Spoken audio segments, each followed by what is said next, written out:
just about that.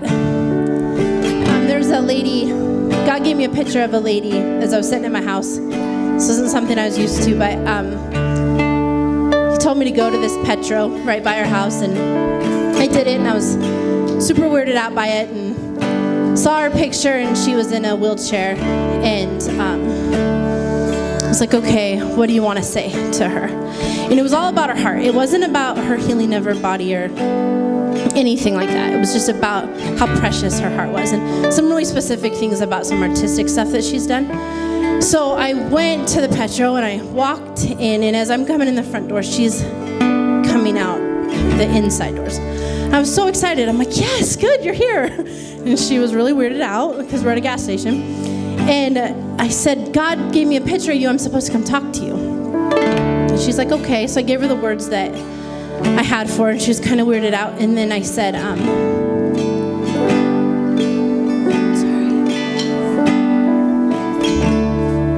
I said, most importantly, he wants you to know, like, he doesn't think you're broken.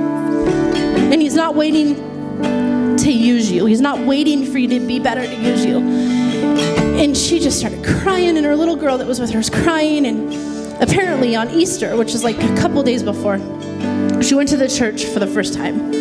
And she said that God had been encountering her for weeks.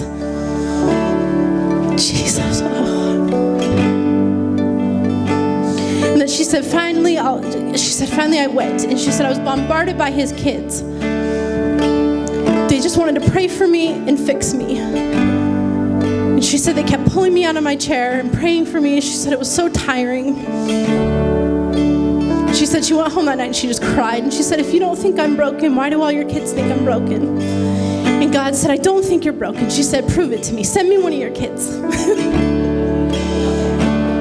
to tell me that. So I just want to stay with that, like with just coming home, coming into the Lord. Like sometimes we think it's easier to come into Jesus than we do to come in to be with each other.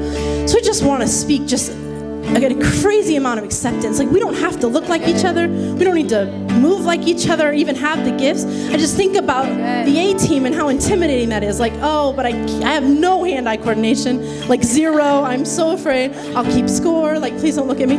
But we need each other. I'm just thinking, no, someone has to keep score. I don't know. Anyway, just so to know that like we do need each other, and there's so much acceptance, and we just do accept you. Nobody's trying to fix you here. I just feel that so much over this house, especially, like no one's waiting for you to be anything different. Yeah, so just rest in that too.